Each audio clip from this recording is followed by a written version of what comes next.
Le plus grand capitaine des temps modernes, enfin, ou tout au moins un des plus grands, allons, fut Will Carling. Grosso modo, la décennie 85-95, on dira. Hein. Il était la quintessence de tout ce que l'Angleterre raffole et le monde entier déteste. Une autosatisfaction indécente, une réussite insolente, avec l'assurance résolue du fort qui le sait et qui est persuadé qu'il le restera encore longtemps. Alors, ce minot-là, ce mec-là, il a effectivement été un concentré, un archétype.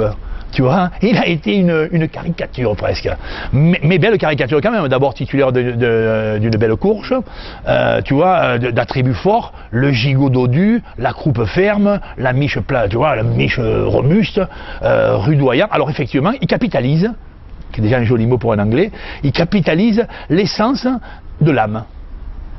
Tu vois, avec, il sera rudoyant, hein. Il sera plutôt intelligent, il sera jamais dans le facile, il sera souvent dans le labeur, il sera dans une volonté, tu vois, haute, il sera dans un esprit, je ne sais pas dire petitement hautain, mais hautain dessus en conséquence. Mais il a tous ces attributs-là, il représente l'Angleterre. Il est une fierté à la fois du pays parce qu'il a synthétisé courage, volonté, excellence comportementale, capacité à maîtriser le monde et à l'observer, tu vois, homme de lien dans l'intérêt.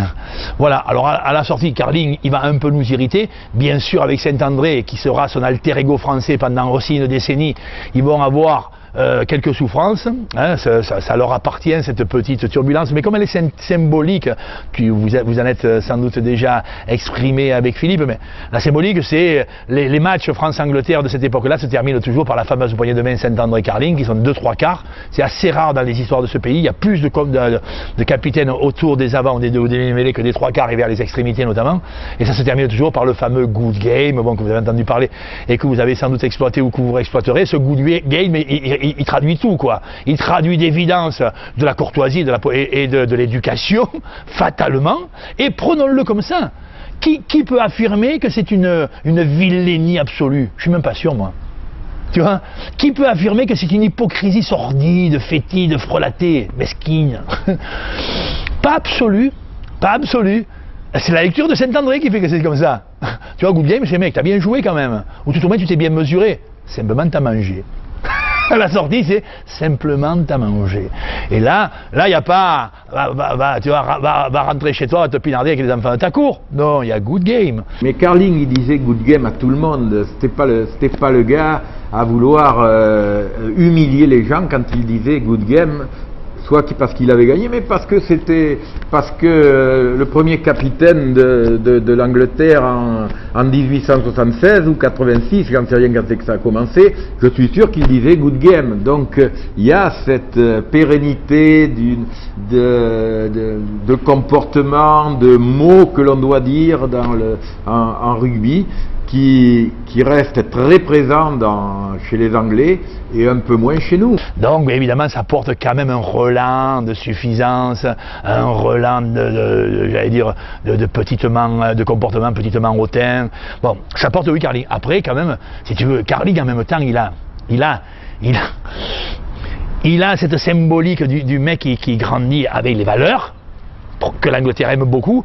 Jamais on dira qu'il était créatif, la France aime ça, tu vois, jamais on dira qu'il a imaginé le monde, jamais on dira qu'il a inventé quelque chose de redoutable, il n'a rien inventé du tout Carling, il a même appauvri de fait.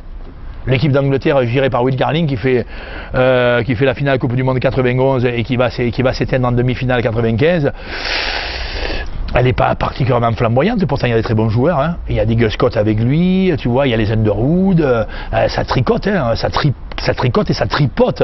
Non, elle est sobre, rigoureuse, appliquée. Bon, Carling il fait la synthèse de tout ça, mais quand même, j'allais dire, passez-moi l'expression, quand même, il copule avec Diana. Tu vois, il met le bout de gras à Diana, entre guillemets. Je retire l'expression, je ne préférerais pas qu'elle passe, mais dans une période où on investigue encore sur l'âme de la dame. Enfin non, mais quand même il a une relation probable. Non, pendant que Beckham, son alter ego, tu vois, j'allais dire, tu vois, s'évertue libidinalement avec une spy girl, lui, il est avec la reine, la fille de la reine, enfin, il est avec une lignée royale. Bon, ça aussi, tu vois,